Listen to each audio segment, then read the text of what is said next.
बिजली चोरी पर एफआईआर नहीं हो सकती। बिस्मिल्लाहिर्रहमानिर्रहीम, अस्सलाम वालेकुम। Myself advocate Mian Sadiyabad का you are watching daily law point. आज जिस पॉइंट की तरफ आपकी मैं तवज्जो मबजूल करवाना चाह रहा हूं वो ये है कि बिजली चोरी पर एफआईआर नहीं हो सकती। आज तक जितने भी थानों में, जितने भी पंजाब के थानों में बिजली चोरी की एफआईआर हुए, पाकिस्तान में बिजली चोरी की एफआईआर हुई हैं, वो सब गैर कानूनी है। और बिजली चोरी पर एफआईआर होने के बाद अदालत का उन मुल्जमान को सजा देना वो भी गैर कानूनी और गैर आईनी अमल है। बेसिक हमारे पास कानून मौजूद है, हमारे पास जजमेंट्स मौजूद हैं, बेसिक लॉ मौजूद है, जिस लॉ के तहत अदलिया को इख्तियार ही नहीं कि इनके तहत आप एफआईआर की बेस पर लोगों को सजाएं दें। और किसी भी एसएचओ को, किसी भी पुलिस अथॉरिटी को किसी भी हवाले से इख्तियार ही नहीं, और ना ही वापडा मुलाजमीन के पास यह इख्तियार है कि किसी शख्स के खिलाफ, किसी बिजली चोरी करने वाले के खिलाफ दरखास्त देकर उसके खिलाफ एफआईआर का अंदराज करवा सके। इस वीडियो में मैं आपको मुकम्मल हकायक बताऊंगा, मुकम्मल कानून बताऊंगा, वो बेसिक लॉ और जजमेंट्स आपको बताऊंगा जिन जजमेंट्स की रोशनी में, जिस बेसिक लॉ की रोशनी में एफआईआर नहीं हो सकती। एफआईआर की जगह पर सिर्फ इस्तगासा होगा। वो कैसे होगा, कब होगा, कौन दायर करेगा, किस कोर्ट में दायर होगा, ये सारी चीजें इस वीडियो में आपको बताऊंगा। अभी तक अगर आपने चैनल सब्सक्राइब नहीं किया तो इसको सब्सक्राइब कर लें। अब आते हैं टॉपिक की तरफ। बिजली चोरी के हवाले से 2016 में अमेंडमेंट की गई पाकिस्तान पीनल कोड 1860 में, जिसे हम ताज़रियात पाकिस्तान और पीपीसी के नाम से याद करते हैं। पीपीसी में चैप्टर 2016 में ऐड किया जाता है chapter number 17B, offences relating to electricity, बिजली चोरी के मुतल्लक जुराइम। इसमें जो सेक्शंस ऐड किए जाते हैं वो 462G से लेकर 462P तक। 462G में डेफिनेशंस हैं, तारीफात हैं। उसके अलावा 462H से लेकर 462M तक ये जुराइम है जिनके तहत उमूमन थाना जात में एफआईआर होती है। ठीक है, अब इनके तहत एफआईआर होती है और जो इसके मुताबिक जो सीआरपीसी का शेड्यूल है उनमें इनको कॉग्निजेबल लिखा हुआ है। ये भी ठीक हो गया। अब उसके बाद एक मजेदार चीज है, एक डेरा इस्माइल खां के सेशन जज साहब, डेरा इस्माइल खां के सेशन जज साहब के पास तकरीबन 43 चालान बिजली चोरी के आते हैं। 43 चालान आते हैं बिजली चोरी के सेशन जज के पास। ठीक है, लर्नड सेशन जज डेरा इस्माइल खां। और वो 43 जजमेंट चालान का फैसला सिर्फ एक कंसोलिडेटेड जजमेंट में करते हैं और जो फैसला करते हैं वो 5/11/2018 को। अब 5/11/2018 को जो वो फैसला करते हैं वो उसमें कंसोलिडेटेड जजमेंट में कहते हैं कि जी ये जो एफआईआर हुई हैं, बिजली चोरी की एफआईआर हुई हैं, ये एफआईआर गलत हुई हैं और बिजली चोरी करने वालों के खिलाफ एफआईआर नहीं हो सकती। किसी भी सूरत में एफआईआर नहीं हो सकती। ना ही ये वापडा अथॉरिटीज के पास इख्तियार है एफआईआर दर्ज करवाने का, ना ये मुतलका पुलिस अथॉरिटीज के पास इख्तियार है एफआईआर लॉन्च करने का, और ना ही ये अदलिया के पास इख्तियार है कि उन एफआईआर को बेस बनाते हुए उन्होंने एफआईआर की बेस पर मुल्जमान पर भारी जुर्माने आयद करें और वापडा वाले भारी जुर्माने उनसे वसूल करें और अदालत जो है भारी जुर्मानों के साथ साथ उनको सजा दे। सेशन जैसा जब इसमें थोड़ा सा वो करते हैं, वो इंटरप्रिटेशन ऑफ स्टैचू भी करते हैं, वो आगे बेसिक लॉस में भी जाते हैं। वो कहते हैं कि जब ये चैप्टर ऐड किया गया 17B, offences relating to electricity, इसमें 462G से लेकर 462P तक ये जो सेक्शंस डील की ऐड किए गए हैं, इनकी कॉग्निजेंस के हवाले से एक सेक्शन ऐड किया गया है 462O, 462O कॉग्निजेंस, इख्तियार समात। ये सेक्शन बताता है कि इस चैप्टर के तहत कौन सी अदालत इन जुराइम की कॉग्निजेंस ले सकती है, कौन सी अदालत इन जो सेक्शंस हैं इनके हवाले से मुल्जमान को सजाएं दे सकती है, कौन क्या कर सकता है। अब जब हम 462O की तरफ जाते हैं, इसे थोड़ा सा मैं आपको मजीद गाइड करता चलूं कि सेशन जज साहब ने तमाम मुकदमात खारिज कर दिए मुकदमा जब 43 मुकदमात खारिज हुए तो वहां पर तो तरतली मच गई। वापडा वाले सर पकड़ पर कर बैठ गए, पुलिस वाले सर पकड़ कर बैठ गए। तो क्या किया, जो वहां का अदारा फेस्को है वापडा का, उन्होंने 43 चलान्स के खिलाफ उस एक जजमेंट को उन्होंने मिसलेनियस पिटीशंस के जरिए हाई कोर्ट में उस ऑर्डर को चैलेंज किया। लेकिन हाई कोर्ट ने भी मुख्तलिफ वजूहात, मैं आपको बाद में बताऊंगा, मुख्तलिफ वजूहात का जिक्र करते हुए, बेसिक लॉ का जिक्र करते हुए, कॉग्निजेंस का जिक्र करते हुए, हाई कोर्ट ने वो जो जजमेंट है, वो जो सेशन जज की जजमेंट है, सेशन जज का उन मुकदमात के हवाले से, उन चलान्स के हवाले से फैसला था, उनको मेंटेन रखा। और फेस्को की जो पिटीशंस थी, 43 पिटीशंस थी, उनको खारिज कर दिया। यानी कि उन्होंने कहा जी, उस जजमेंट में कहा उन्होंने कि जनाब जो सेशन जज हैं उन्होंने बिल्कुल अच्छा किया, उन्होंने कानून की तशरीह की है, उन्होंने interpretation of statue and basic law किया है, उनका जो फैसला है वो in the I of law एक बेस्ट और वेल रिकॉग्नाइज्ड डिसीजन है। ठीक है, अब इस ऑर्डर को कहां पर रिपोर्ट किया गया, ये मैं आपको थोड़ा सा वीडियो में आगे चलकर बताता हूं। अब आते हैं इसकी कॉग्निजेंस के हवाले से। कॉग्निजेंस के हवाले से इस चैप्टर की जो कॉग्निजेंस है वो 462 ओ में दर्ज है। 462 ओ इसके हवाले से आप पढ़ सकते हैं। 462 ओ में है, the court shell try an offence punishable under this chapter, कि जो कोर्ट है वो इस चैप्टर के तहत अदालत जो है वो इख्तियार समात रखती है।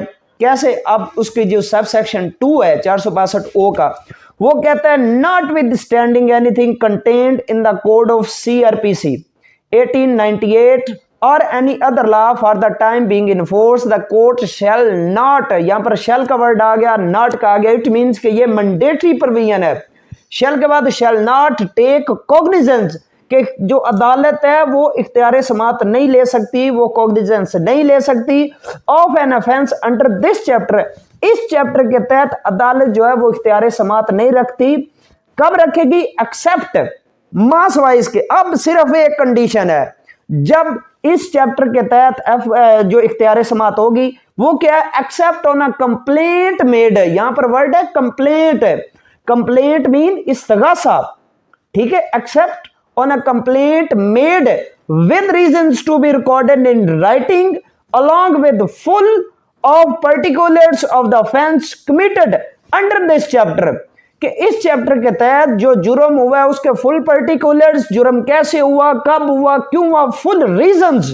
ठीक है, वो एक कंप्लेंट उसकी बनाकर, एक इस्तगासा उसका बनाकर, by duly authorised officer not below grade 17 of the government, कि वो जो इस्तगासा लिखने वाला है, जो इस्तगासा दायर करने वाला है, वो ग्रेड 17 का कम से कम मुलाजम होना चाहिए। वापडा वालों ने अगर कंप्लेंट भी फाइल करनी है, इस्तगासा भी फाइल करनी है, FIR तो दूर की बात, FIR तो हो ही नहीं ना सकती, अगर उन्होंने कंप्लेंट भी फाइल करनी है तो वो कम से कम 17 ग्रेड वाला कंप्लेंट जो है वो लिखे।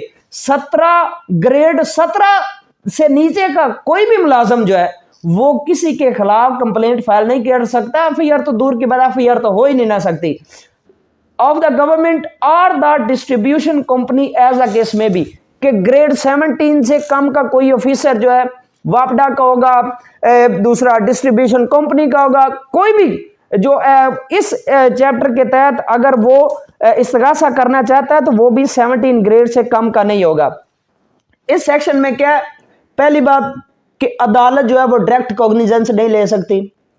सिर्फ एक सूरत है कि 17 ग्रेड 17 का जो मुलाजम है या उससे अबाव या उससे ऊपर का कोई वापडा का कोई मुलाजम है, इलेक्ट्रिसिटी अथॉरिटी का कोई मुलाजम है, वो एक कंप्लेंट फाइल करे, वो सेशन कोर्ट में कंप्लेंट फाइल करे, इस्तगासा फाइल करे।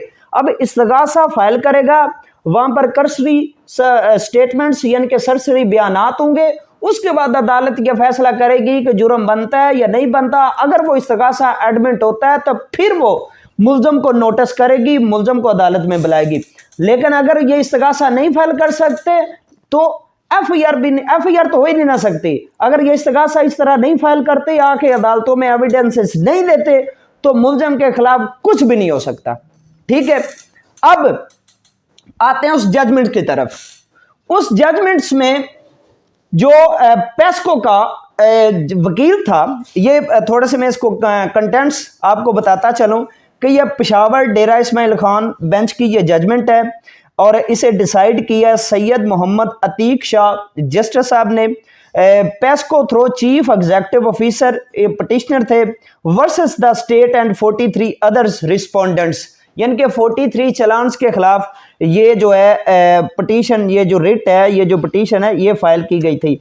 और इसमें जो वकला साहबान है वो जान ज़ेब अहमद चुगदाई पटिशनर की तरफ से, Adnan Ali assistant AG for the state, और इसके अलावा जो रिस्पोंडेंट्स की तरफ थे Ghulam Mohammad Sapal, Jamal Abdul Nasser Awan and miss Kaneez Batool for respondents. ठीक है, इसमें जो पेस्को का वकील साहब थे उन्होंने एक दो पॉइंट्स उठाए। उन्होंने कहा जी पहली बात तो ये कि एफआईआर हो सकती है, ठीक है, और इसकी एफआईआर हो सकती है इस वजह से हो सकती है कि जो सीआरपीसी का शेड्यूल है उसमें ये कॉग्निजेबल लिखा हुआ है, वहां पर आगे लिखा हुआ है 462 एस से लेकर 462 एम के आगे लिखा है may arrest without warrant. It means कि ये कॉग्निजेबल है, इनकी एफआईआर हो सकती है। उन्होंने ये कहा कि पीपीसी में वाजे वेदर के वो 462 के तहत उन्होंने कहा जी ये नॉन कॉग्निजेबल है, इसकी कंप्लेंट होगी, लेकिन सीआरपीसी का जो शेड्यूल है उसमें उन्होंने कहा जी ये कॉग्निजेबल है और इसकी एफआईआर हो सकती है, ठीक है। और दूसरी ये शेड्यूल वाला उन्होंने कहा, और दूसरी कहा कि एफआईआर हो सकती है। अब उसके बाद जो रिस्पोंडेंट थे उनके काफ़ी अच्छी बहस हुई और उनके जो रिस्पोंडेंट्स के वकला हैं उन्होंने भरपूर दलाइल दिए और उन्होंने कहा जी जहां पर यह चीज़ ऑलरेडी डिसाइड की जा चुकी है कि स्टैचू प्रिवेल करेगा या शेड्यूल प्रिवेल करेगा, तो ये चीज़ पहले डिसाइड हो चुकी है कि जो बेसिक लॉ है, जो स्टैचू है वो प्रिवेल करेगा। उसके अलावा अगर कोई ऐसी प्रोविजन है तो उस पर वो प्रिवेल करेगा। अब स्टैचू 462 हमारे पास एक स्टैचू है और ये प्रिवेल करेगा। इसको उन्होंने कहा जी ऑलरेडी हेल्ड भी किया जा चुका है 2001 वायलआर 197 में। इसको बता दिया गया है, इसका बता दिया गया है कि जो बेसिक लॉ है वो दूसरी प्रोविजंस पर जो है वो प्रिवेल करेगा, ठीक है। अब अगर हम 462 की जो शिक नंबर 2 है उसमें अगर हम जाएं तो वहां पर हमें एक वर्ड मिलता है not with standing anything content in the code of CrPC 1898, कि उससे जो सीआरपीसी में जो कुछ दर्ज है उससे हटकर, उससे कोई सरोकार नहीं, वहां पर कॉग्निजेबल लिखा है नहीं लिखा, जो भी है उससे हटकर और any other law for the time being in force, या इसके अलावा किसी और लॉ में इस हवाले से अगर कोई जिक्र है तो उससे भी हमें कोई सरोकार नहीं, उससे भी कोई सरोकार नहीं। किस चीज से सरोकार है? The court shall not take cognizance of an offence under this chapter except on a complaint, के जो अदालत है वो सिर्फ इस्तगासा एडमिट करेगी, इस्तगासे पर कॉग्निजेंस ले सकेगी, एफआईआर नहीं हो सकेगी। और ये जो जजमेंट है ये है 2020 पीसीआरएलजे 249, 2020 पीसीआरएलजे 249 पेशावर डेरा इस्माइल खान बेंच की ये जजमेंट है। बिफोर सैयद मोहम्मद अतीक शाह जस्टिस साहब हैं, ठीक है, जिन्होंने ये डिसाइड की है। बहुत ही अच्छी जजमेंट है, इसको आपको पढ़ना चाहिए। इस जजमेंट्स में उन्होंने 462 के हवाले से 462 ओ को इलेबोरेट किया है। जो सीआरपीसी का जो शेड्यूल है जिसमें कॉग्निजेंस लिखा हुआ मे अरेस्ट विदाउट वारंट, उनको उन्होंने डिटेल के साथ उन्होंने डिस्कस किया है। कॉग्निजेंस के हवाले से डिटेल के साथ बात की है, नॉन कॉग्निजेंस के हवाले से डिटेल के साथ बात की है। एट द एंड उन्होंने इस जजमेंट में यह वो किसी दूसरी शेख के साथ अगर कोई ऐसे मामला बनते हैं तो जो स्टैचू है वो प्रिवेल करेगा। इसमें 2007 PTD 67 supreme court of Pakistan भी है, ठीक है। और इस तरह जो जस्टिस साहब हैं उन्होंने इन कमेंट्स के साथ इन पिटीशंस को 43 पिटीशंस को एक कंसोलिडेट जजमेंट में खारिज कर दिया। उन्होंने लिखा in view of the above the impugned judgments and orders dated 5/11/2018 are based on proper interpretation of law and do not need any interference by this court in the present question petitions, therefore the same are dismissed being meritless। आपसे मैं गुजारिश करता हूं, इसके अलावा जो 462P है, 462P overriding effect, the provision of this chapter shall have effect notwithstanding anything contained in any other law for the time being in force। किस चैप्टर की जो प्रोविजंस हैं वो किसी दूसरे लॉ में अगर कोई प्रोविजंस हैं तो इस चैप्टर का किसी दूसरे लॉ के साथ कोई कंसर्न नहीं, कोई तलक नहीं। मैं आपके साथ सिर्फ अपने वकला भाइयों के साथ, आम आवाम के साथ, वापडा अथॉरिटीज़ के साथ, पुलिस अथॉरिटीज़ के साथ और ऑनरेबल जो हमारे जजेस हैं उनके साथ थोड़ा सा मुखातिब हूँ। अगर आप एज ए जज काम कर रहे हैं और आपके पास बिजली चोरी के जितने भी ट्रायल चल रहे हैं, आप इस जजमेंट का हवाला देकर 462O के मुताबिक, कानून के मुताबिक उन सारे चलान्स को खारिज फरमाएं।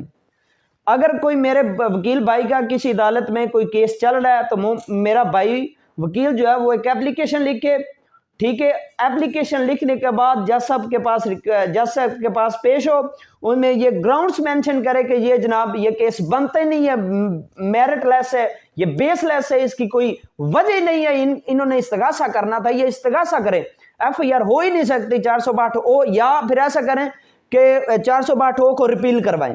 अगर 462 रिपील हो गया तो देन FIR होगी, लेकिन जब तक 462O PPC में मौजूद रहेगा बिजली चोरी की FIR नहीं होगी। आम आवाम से भी ये मेरी रिक्वेस्ट है कि अपने वकला भाइयों के साथ ये मैटर कंसल्ट करें, 462O का हवाला दें। बेसिक लॉ हमारे पास मौजूद है कि बिजली चोरी की FIR नहीं हो सकती। कैसे कोई ये गैर कानूनी काम कर सकता है? वापडा वालों से भी रिक्वेस्ट है कि आपने अगर किसी के खिलाफ कार्रवाई करनी है या तो उसके खिलाफ हर्जाने का दावा दायर कर दो, ठीक है, नहीं करना तो जनाब अपनी ग्रेड 17 से 17 स्केल का कोई बंदा, उससे आप एक कंप्लेंट लिखवाओ और अपनी एविडेंस लेके अदालत में आओ।